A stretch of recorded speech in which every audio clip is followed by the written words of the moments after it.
There we go. Right, gonna go. Okay, hi everybody. Welcome to this talk with Romancing the Gothic, the annihilation of identity, the sun and its dark mirrors in Doctor Who. I am Daru McAleece. I am a storyteller, professionally, artist and writer. And I'm approaching this from a non-academic point of view. So, the sun is a powerful image of rebirth. And in the distant, lonely stars, there can be found its dying, most explosive forms in supernovas and even black holes, the resting places of dread ancient gods. So, in this talk, I will explore the solar symbols of the Gothic within a selection of televised Doctor Who stories, a fictionalized character who travels in space and time. There's a couple of very mild content warnings, a mention of slavery and the discussion of possession, but there's sort of nothing else of concern really beyond that. So I am he, they, and due to the fluid nature of the character of the Doctor, I will adopt they, them to describe them. So I will be exploring all of the solar symbols within different parts of Doctor Who. So first, I'll be exploring the site of the TARDIS, which is the spaceship that the Doctor travels in, as a place of the uncanny in the Solar Gothic. I will then look at eco-Gothic solar futures, the end of humanity, and our dark mirrors. I'll then look at the solar used as a tool of eternal cosmic punishment, cosmic revenge. And then I'll examine, lastly, the Doctor themselves as a site of the solar, the weird, and the Gothic. And I just want to give a couple of caveats. Because the show has been running since 1963, there's a vast amount of it. So some people might feel like, oh, you're not covering this story or that story. And what I've been doing in this talk is selecting the stories that really feel like they best work with the symbols I want to explore. So there will be gaps. And please feel free and bring some of those thoughts, some of those gaps in through the questions. So yeah, I will have my own biases there. So, carrying on. Let's see. Yep. So there's some important sources that I want to cover. First, the TARDIS Eruditorum with Elizabeth Sandifer, who is a fascinating academic, left-wing occultist, who had a very fascinating viewpoint on the history of the show and wrote about it on her website, the TARDIS Eruditorum, and has also published all of those collections for each Doctor in books. Fantastic, highly recommended, and a massive inspiration for me, so I need to mention them. And her companion, Jack Graham, who produced the website that's kind of now slightly defunct, but you can still find it, Shebogan Graffiti, which is a Marxist viewpoint and on Doctor Who. Oh, there's a picture for the Eruditorum Press. I also want to mention on Jack's website, he did a kind of mock-up of what Woody Guthrie did on his guitar, This Machine Kills Fascists. Because really, you know, even though this is something I'm just going to build a touch on, you know, the show has quite a colonial and often at times patrician, capitalist tension present within it. But also it's got an anarchist heart, so that's why then I sort of pulled up that image. I also want to highlight someone who will be in the sources at the end, Chrissy at chakotea.net, who has been valuable because one of the things I want to do is use her transcripts to hopefully dramatize some little excerpts of the show. So what I will do now is dive straight into, as I said, a brief overview of the origins of the show, its Gothic roots, and the character of the Doctor. Then we'll examine the TARDIS and the stories in the way I said it. So here we go. So Doctor Who began in 1963. The first episode was aired the day Kennedy was assassinated, so it had to be remounted. It's basically a story about an exiled alien who can travel through space and time. Oh, sorry, there's a his there. In their TARDIS, which is their spaceship. So it was initially partly intended to be educational. Sidney Newman, who was the series creator, along with C. Weber and Donald Wilson, he came over from Canada and was brought in to kind of boost up the BBC drama. And he brought in some really interesting figures at the beginning, because the roots of the show in who were producing it and who were writing it and directing it were quite fantastic, because the top right image there is William Hartnell within the first serial, An Unearthly Child. And the producer at this time for the first couple of seasons was Verity Lambert, who is a female Jewish producer and one of the few females within the BBC at that time. So she was really amazing. And Varis Hussain, who is a gay Indian director and British. Both were very key. So yeah, originally it was intended that it was going to be an educational show partly, so there were historicals. But pretty quickly, the show lurched into the weird with the Daleks and so on. Now, up until December 25th, 2024, there's been 884 episodes of the show. It had a serial format, almost like some of the shows in the 1950s. There are because there's two phases of the show up until 1989. That's the phase that's regarded as what's called Classic Who. And there's still 97 episodes of that phase missing. And the show was renewed by Russell T Davies, Queer as Folk, It's a Sin, etc., in 2005. So, yeah. And down below, down at the bottom, beneath William Hartnell, that's the second Doctor, Patrick Troughton. So, I just want to touch on an overview of the show's links with the Gothic. The images to the right, at the top, is one of the rooms in Paul McGann's TARDIS. I'll be getting onto the TARDIS in a moment and talk about the sort of vast, uncanny space that is. I mean, that's a link itself by having a gigantic flipping Gothic cathedral in the heart of your spaceship. That's pure Gothic. And down below, Tom Baker, that's his version of that room, the cloister room, which is sort of like a sort of weird, ivy overgrown Gothic garden. So horror from very early on was a trope with beings such as Daleks.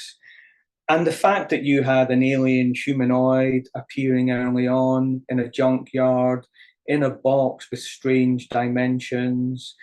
And, the Daleks, they brought in, as well as did other aliens, a kind of sublimity, a sort of beauty in the weirdness. And which leads also on to body horror. That's been very present since the beginning. And the concept of having a ship that can travel in space and time to go anywhere in history and space at the same time. It haunts our future, our present.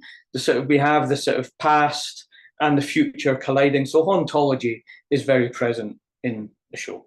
And also the fact that then you have apparently an advanced alien, but who has appeared from the outset as kind of somewhat ancient and antique. There's a weirdness there.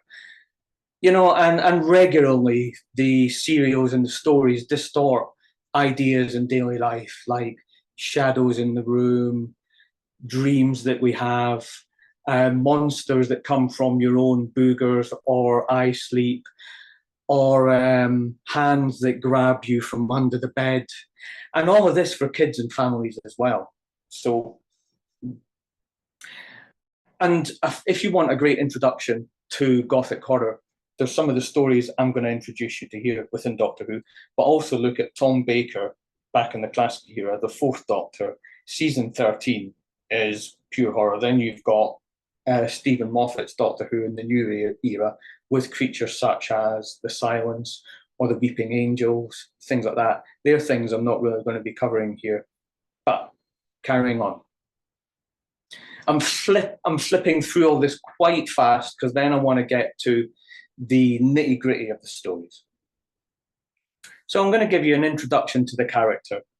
They're an alien from a planet called Gallifrey and a Time Lord in a far constellation called the constellation of Kasterborous, whose culture, because then there's Time Lords, and I mentioned earlier Jack Graham's Shebogan Graffiti, that one of the blogs I read. The Shebogans are the outcasts. So there's a strong caste system in this. And a Time Lord, barring accidents, can regenerate, renew, to change appearance or personality when something is maybe sort of life-threatening, but maybe not completely mortal. And the Doctor themselves has 2 hearts and a double respiratory system. And the suggestion is that they have more empathy than us, and they are humanoid.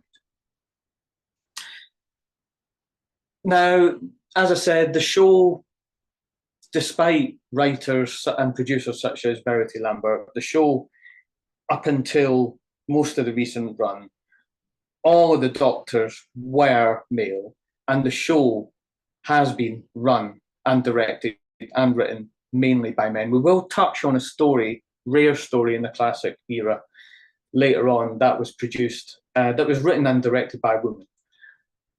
So, but the Doctor can change gender. It was initially a production choice, but then it became a major story element.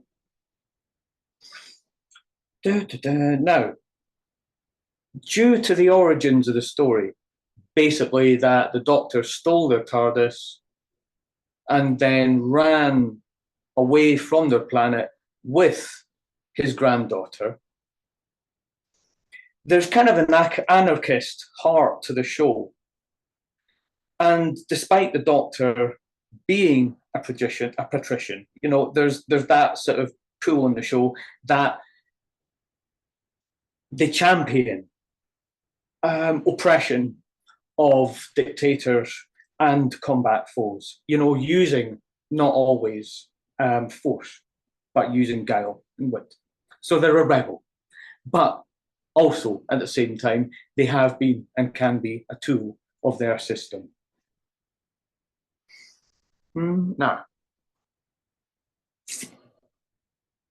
carrying on. So the Doctor's many incarnations, just giving you a little overview here, the Doctor's many incarnations find events that pique their curiosity, and they try to prevent evil forces from harming innocent people, changing history. And they mainly try to use ingenuity and minimal resources. They rarely travel alone because they often have companions who are usually humans, but not always. And even though they travel in space and time, there have been periods when they've spent a lot of time on Earth with Earth-based organizations. And their various incarnations have gained recurring enemies, such as their main Dark Mirror, who is also a Time Lord, the Master, kind of their Moriarty.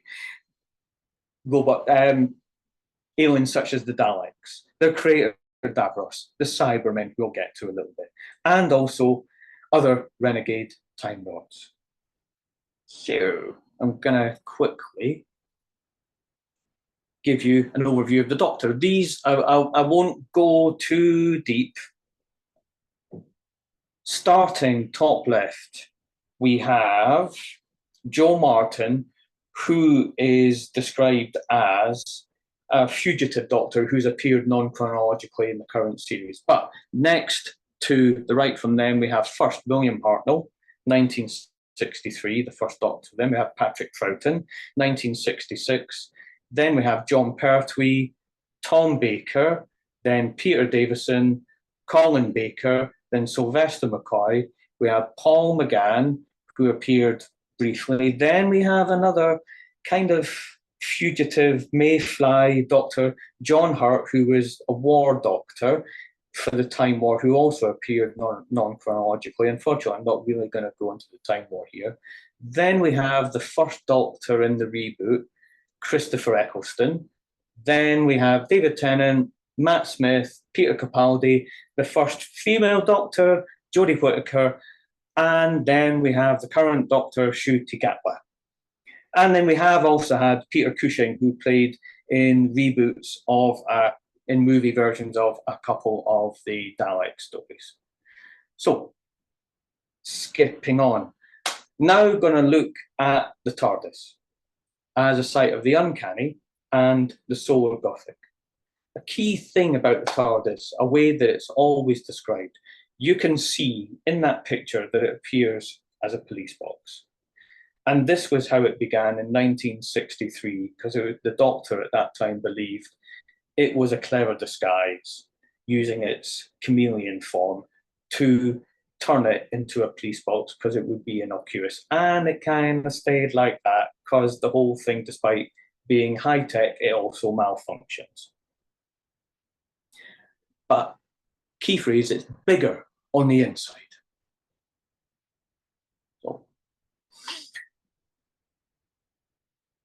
So the TARDIS is a time machine that travels by materializing into and dematerializing out of the time vortex. And it has a vast interior, but appears like a police box on the outside. And it's equipped, as I said, with a chameleon circuit. And, you know, there is a tension with it then appearing as a police box going, you know, I'm a figure of authority, I'm here to right all wrongs, but sort of often in the series that can get undercut. But there, just to give you a quick little bit of the history, because there is a huge amount of lore which I would not be able to cover, so I just need to touch on it. But there's some stellar lore back in the creation of Time Lord technology. The name there, Rassilon Omega. These figures are ancient Time Lords on the planet of Gallifrey who diddled about with stellar engineering. And basically, they took a supernova that created and harnessed a black hole that became what is known as the Eye of Harmony, which is normally the power source within a TARDIS, where the star itself has been ripped from its orbit at the point of decay and suspended in a permanent state of decay. I'm going to skip on here because I want to get, so there you go. Now, the TARDIS is usually tied to the Doctor or the Time Lord. It's psychically part of them and often regenerates with them as well. And they often have many rooms, such as this room in the rings I've seen in The Journey to the Centre of the TARDIS in Series 7 with Matt Smith, where this is a room where you can take these bulbs and form anything that you wish within the TARDIS. So, and it was stolen, as I said, like fire being stolen by the Doctor from the Time Lords, as with Prometheus. So here are a few images of the TARDIS. Top left, Peter Davison's era, very clean, very sharp, very 80s. And then you have down below that, Tom Baker's secondary TARDIS, again during the 80s, but a little bit more mysterious because that was a hidden room that was discovered. Then top right, you have Paul McGann's very steampunky Gothic TARDIS. And then below that, you have David Tennant's giant cathedral-like coral TARDIS, again with a lot of steampunk details. So, moving on to a couple of stories. Here we have a scene from The Edge of Destruction, one of the early stories with the first Doctor, William Hartnell. And this image shows Susan, described as being his granddaughter. She might not be, she might be. Just checking time. Okay, so in this story, the TARDIS basically goes weird and starts crashing. But what it does, it tries strangely to communicate with the TARDIS crew. So there's Susan, and there's also Ian and Barbara, who are two school teachers who previously were teaching Susan at their school. And the TARDIS doesn't directly say that the TARDIS, that it's actually crashing. What it's doing, it's accidentally, through a wrong button being pressed, it's accidentally crashing back to the beginning of a solar system where all matter is rushing and condensing together. So they would get completely crushed and destroyed as the universe reset, crushed itself, and there was another big bang. So how it tries to communicate, it makes all the crew become suspicious of one another, to become paranoid. And Susan here grabs some scissors and tries to stab a couple of the other members of the crew. The Doctor accuses Ian and Barbara of sabotage and fears, actually all of them fear, that the TARDIS has been taken over by some unnamed, unknown alien force, and kind of it has, because the TARDIS is psychically trying to communicate with them, but it doesn't have human language. So the Doctor drugs everybody, clocks start melting, and it becomes clear that something is very, very, very wrong. So it says in the transcript, the ship has travelled to the beginning of a new solar system, where all the matter is rushing past them and coagulating into a denser mass. And instead of going back to the very beginning of the universe, the explosion there is capable of destroying the ship. The TARDIS has infinitely stopped itself short and is stuck there. Stuck in the point of increasing gravity and, well, crushing gravity, that is also trying to drag the ship into it, into the explosion.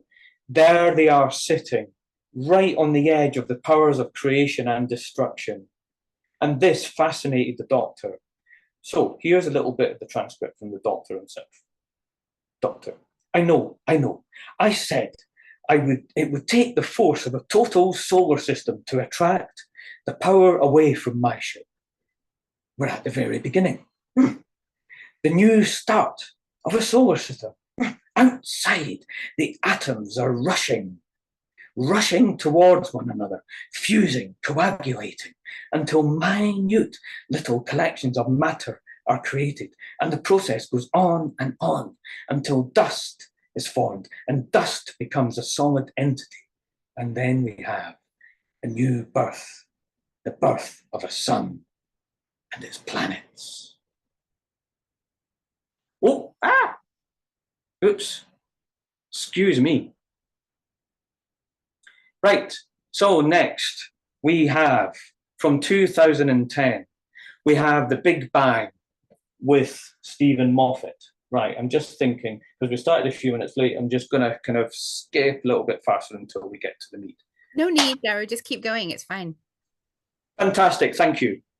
So, in this story, which is the part 2, you had previous to it, the Pandorica opens, where beneath Stonehenge, the Doctor, his companions, Amy, and River, who is kind of his girlfriend, became his wife and lives out of chronology with him.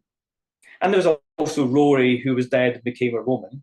They discovered that beneath Stonehenge is this great metal cube called the Pandorica.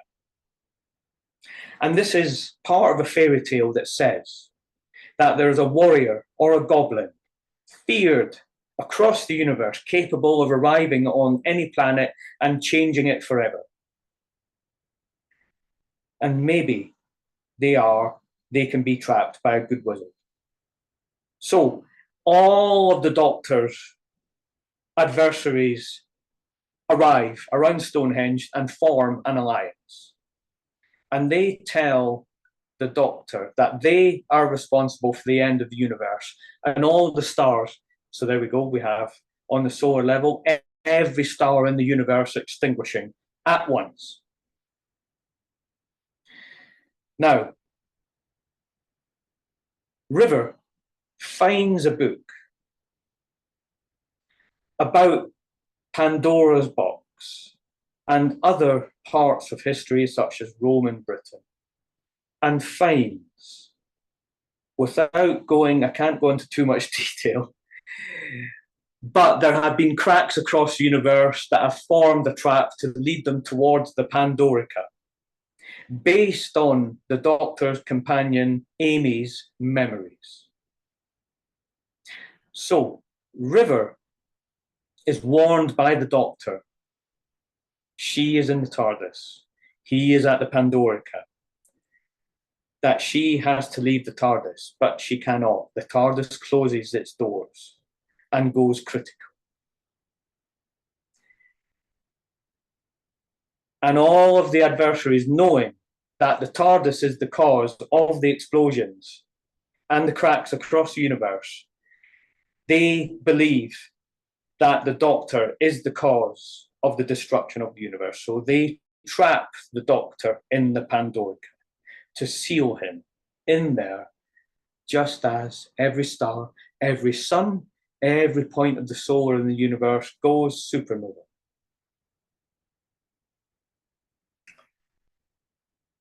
And the Doctor discovers, as you can see in the center picture here, where he is wearing the fez, looking over at St. Paul's, they see this object which looks like the sun. But this is the last star, the last and only star in the skies in this reality. And it is actually the permanently, infinitely exploding TARDIS, which you can see in the top right. Trapped in an eternal explosion. So the Doctor decides that there is one way to deal with this, to rig the Pandorica, trap himself in it again, and use what exists of the original universe to create a second Big Bang. So there you go, you have another element of the solar weird and another Big Bang. And I'm going to read you a couple of excerpts. So, Doctor, this is to Amy. There is a crack in time in the wall of your bedroom, and it's been eating away at your life for a long time. Amy Pond, all gone. The girl that didn't make sense. How could I resist? Amy, how could I just forget? Doctor, nothing is ever forgotten. Not really. But you have to try. There's going to be a very big bang. Big Bang 2. Try and remember your family, and they'll be there. And later on, whilst he is going backwards in time and trying to get her to remember the whole universe to bring it back into being, he says, "It's funny, Amy. I thought if you could hear me, I could hang on somehow. Oh, silly me, silly old Doctor. When you wake up, you'll have a mum and dad, and you won't even remember me. But you'll remember me a little. I'll be a story in your head, but that's okay. We're all stories in the end. Just make it a good one." Because it was, it was the best. There I was, the daft old man who stole a magic box and ran away. Did I ever tell you that I stole it? Well, I borrowed it. I was always going to take it back. Oh, that box.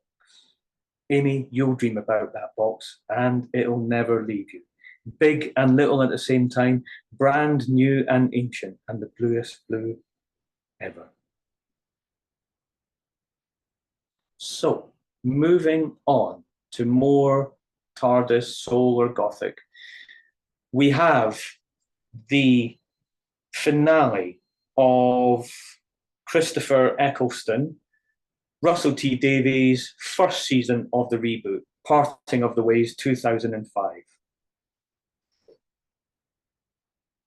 Basically, the Daleks, the Doctor's great enemy, have survived what was the Time War, a big war across the whole of time between the Time Lords and the Daleks.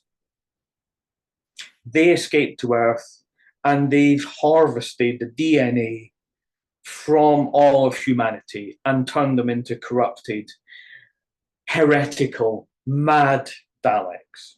To destroy them, the Doctor wants to create a giant wave that would destroy them, but at the same time, it would also destroy all life on Earth.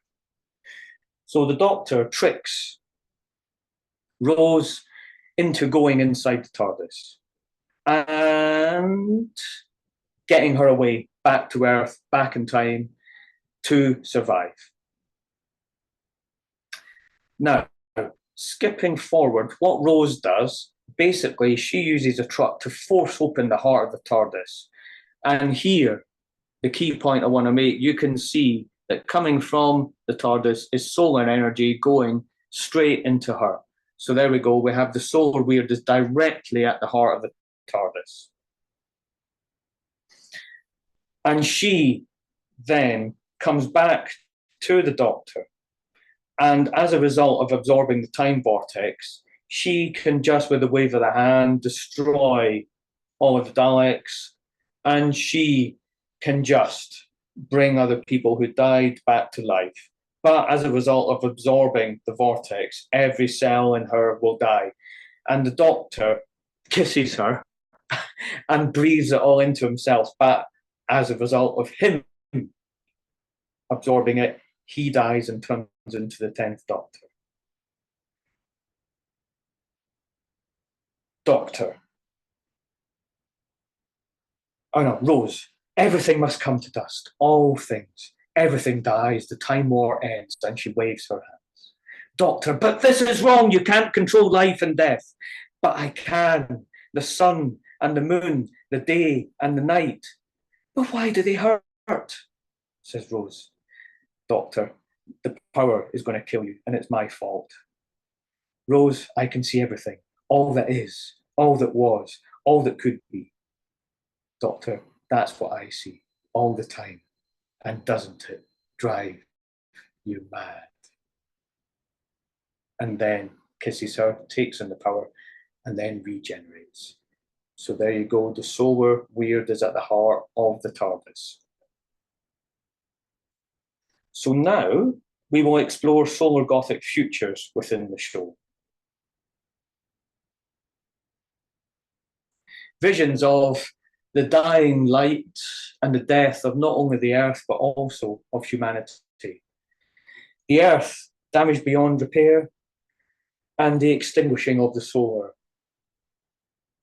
And thus, because the Earth damaged beyond repair, we have the eco-Gothic, the Gothic destructive effects of killing our environment. And here's a couple of clips from the current show, from the revival, Stephen Moffat, Russell T Davies, of visions of the destruction of Gallifrey and hopeful visions of humanity's future on other planets. So first, I'm going to take us into the story, The End of the World, with the Ninth Doctor and Rose again. We are in the year 5 billion or 5.5/Apple/26. And this space station to the right, many delegates rich alien delegates have gathered to witness the death of our planet. And, back. An alien called Cassandra, who is self-styled one of the last humans, has cooked up a plan to She's cooked up a plan to profit from the event by fabricating a hostage situation using a cover with a group of aliens called the Adherents of the Repeated Mean. Now, in the end, sadly, Cassandra, Rose, and the Doctor, because of Cassandra's plan, are the only people who, as you can see to the right, that witness the destruction of the Earth. And there you can see it's carried out by the sun, the solar destruction of the Earth, expanding and exploding the Earth. And this is an interesting story because it's Rosie's only, let's see, it's like her third trip, I think, where she, with this character who is a stranger pretty much to her, acting as witness to the death of her own planet. And the Doctor says at the end, "Well, you think it'll last forever? All the people and the cars and the concrete, but it won't. One day it's all gone, even the sky. My planet's gone, it's dead. It burned like the Earth, just rocks and dust before its time." Rose says, "What happened?" "There was a war and we lost." "I want chips," says Rose. And there they are at that moment. He's taken her away from this moment back into somewhere in London, onto our high street, and kind of seeing the parallel experience of both the destruction of her Earth that you can experience in one moment, the next moment, everything is still there. The uncanniness of that experience after experiencing the destruction of our Earth by the solar. So then we have another companion, Martha, who travelled with the 10th Doctor. And we have a story here called 42, A la Sunshine, where you can see down on the right the USS Pantaleon, a ship that puts out a distress message that has rising temperatures and is about to crash into a far distant star, far from the Earth. Now, one of the crew seems infected by heat, and he is walking around the ship, raising this visor and infecting and killing other members of the crew. Now, what has happened is that the ship has used a scoop to scoop out some stellar material to use as fuel. But what they discover is that the star itself is conscious. The star is a living being, and it's trying to talk to the crew to tell them to stop, because what they have done is ripped out its heart. And what it says is, "Burn with me." And as you can see, at one point, the Doctor themselves chooses to be infected. And that is the point when he learns that it's a living being. And he says, "You mind that, son? You stripped its surface for cheap, cheap fuel. You should have scanned for life." The captain says, "I don't understand." Martha says, "Doctor, what are you talking about? Doctor, the sun is alive. It's a living organism. They scooped out its heart, used it for fuel, and now it's screaming." "What do you mean? How can a sun be alive? Why is he saying that? Why is he saying that?" said the captain. "Because it's living in me." And there's a picture of the Doctor with the sun, the star, inside of him. And the story was solved by them venting that material back into the star, and then they could carry on. So I want to skim quickly because I'm just aware of time. So, a few notable stories of dark futures of our humanity. There we go. The being with all the technology around it to the left comes from Utopia, The Sound of Drums, Last of the Time Lords. It's a distorted, cannibalized version of humanity called the Totlafane, created by the master of the Dark Mirror of the Doctor. He turned them also into kind of weird genociding children, and he was seeking to use these beings to take them back in time into the earth to destroy them. Now, he'd initially lured people, the last of humanity, in Utopia, again, where the Doctor ends up at the end of the universe, where humanity is degraded and all the stars are going out. And the Master lures people to a place called Utopia, which is a track to turn them into these killing machines. I'm going to skip the reading for that story, because then we have at the top right, the cloth robot are from their early Cybermen, which are basically amended beings from Mondas, people who then degraded but use cybernetics to renew themselves and turn into sort of human/robot hybrids. And their floating planet is kind of a dark mirror of Earth's, and their system, when it appears near Earth, it pulls energy from ours and it degrades. It takes life away from the First Doctor. Kind of that's what causes him to regenerate. I'm going to read a tiny bit of that. In this version of the Cybermen, were kind of the scariest version because they had human hands. You could see their mouths moving, and they had this strange cloth and a weird voice. So, Krail, which is one of the Cybermen. Eons ago, the planets were twins, and then we drifted away from you on a journey to the edge of space. Now we have returned.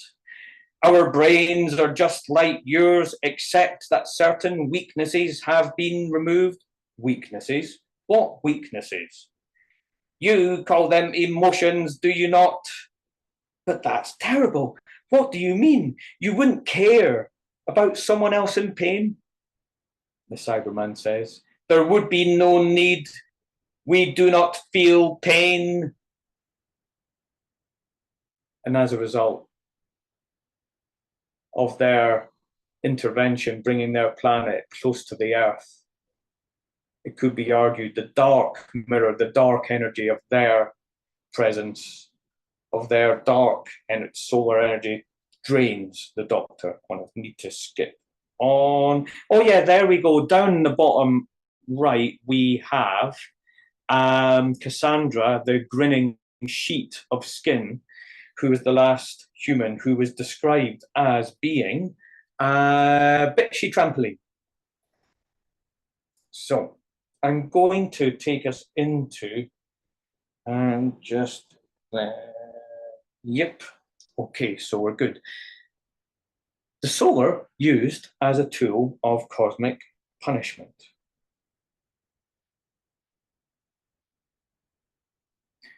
So let's see. So the Doctor is described like being fire and ice and rage. Yes, here we go. The quote about him. He's like fire and ice and rage. He's like the night and the storm in the heart of the sun. He's ancient and forever. He burns at the center of time, and he can see the turn of the universe. So, the two images at the top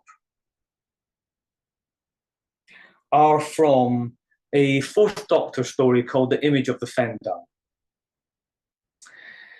And the Fendal are a remnant of them are in this kind of glowing skull that makes Tom Baker's Fourth Doctor scream.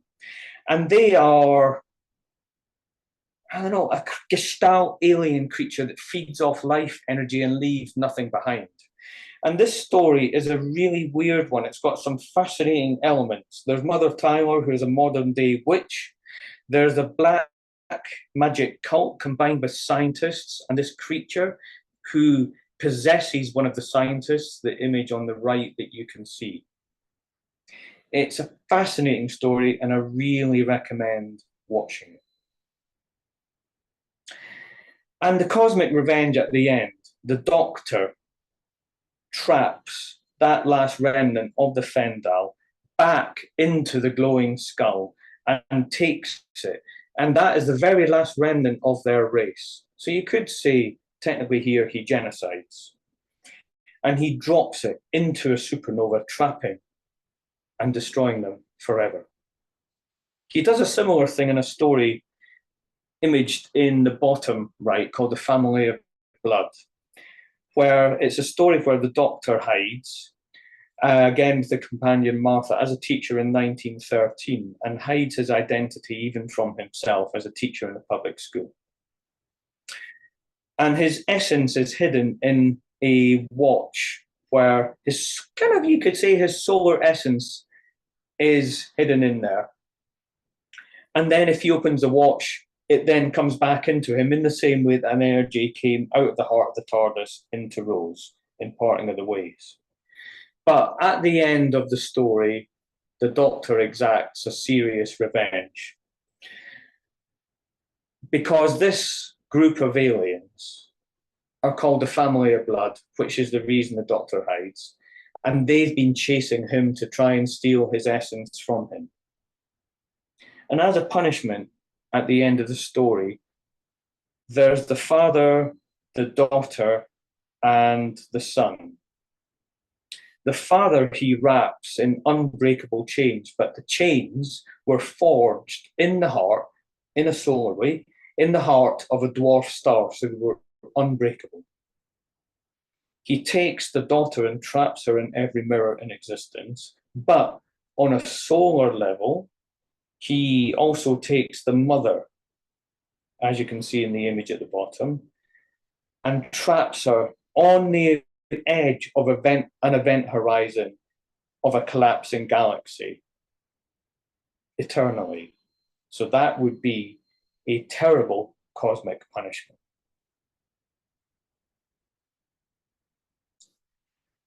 And let's see. Oh yeah, the image that you saw at the beginning of this section of the TARDIS approaching, let's see, we'll just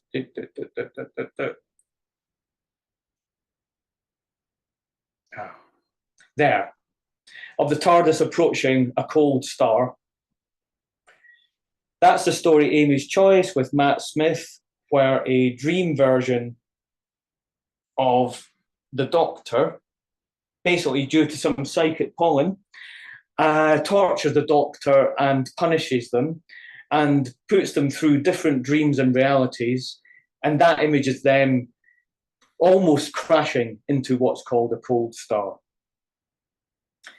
The image at the bottom here is from the Satan Pit / the Impossible Planet, where a version of Satan is trapped and imprisoned on the edge of a black hole.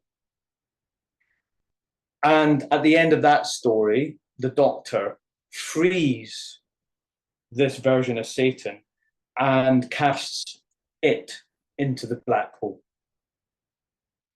So I'm going to carry on because time's getting short, so I'm going to skip forward to the Doctor themselves.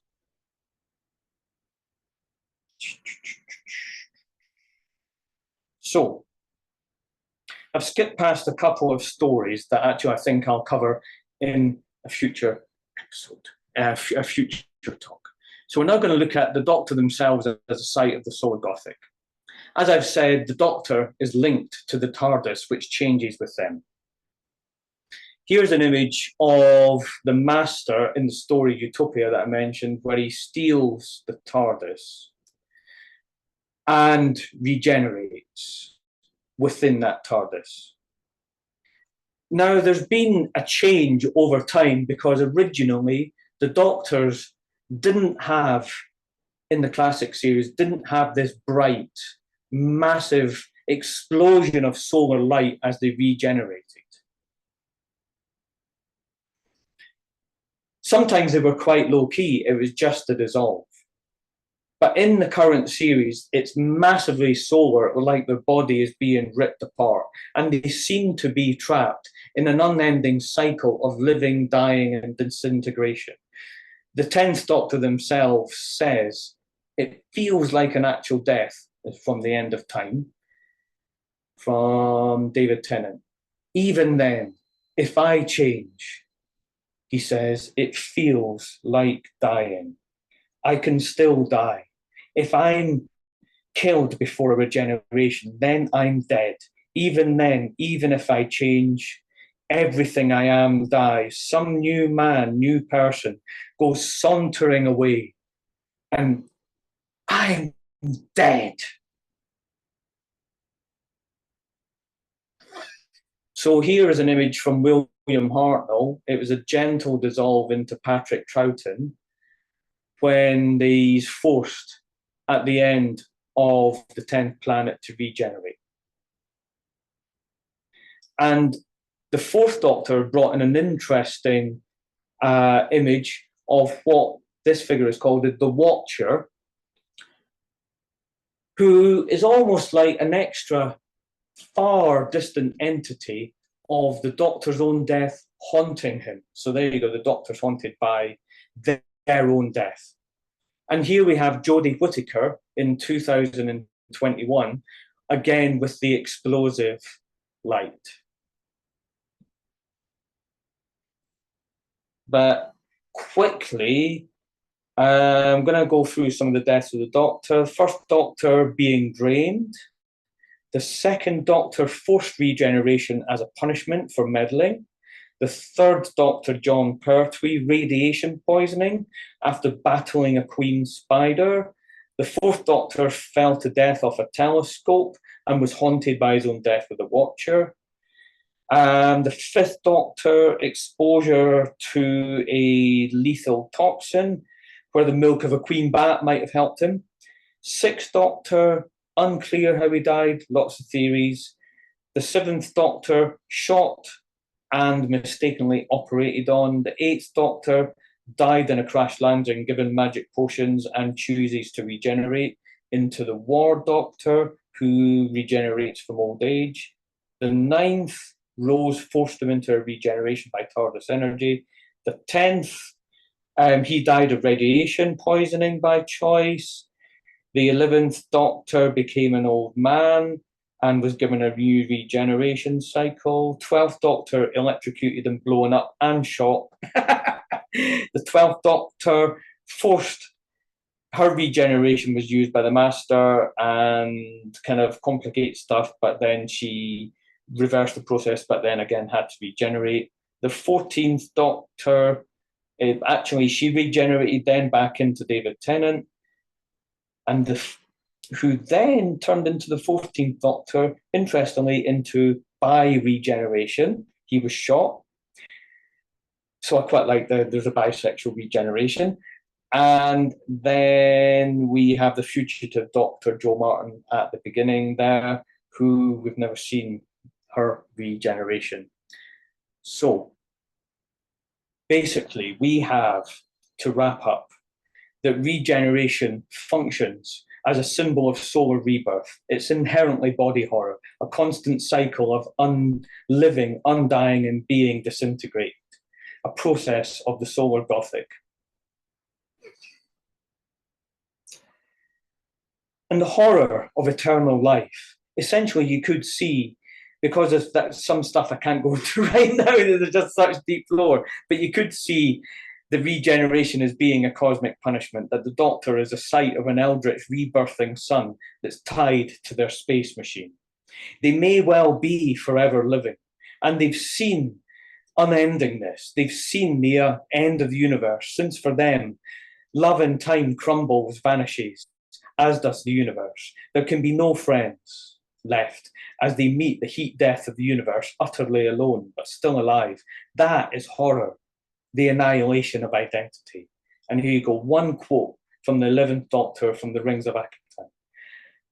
I walked away from the last great time war. I marked the passing of the Time Lords. I saw the birth of the universe, and I watched as time ran out. Moment by moment, nothing remained. No time, no space, just me. There we go. Thank you, everybody. That must be the annihilation of identity. Thank you.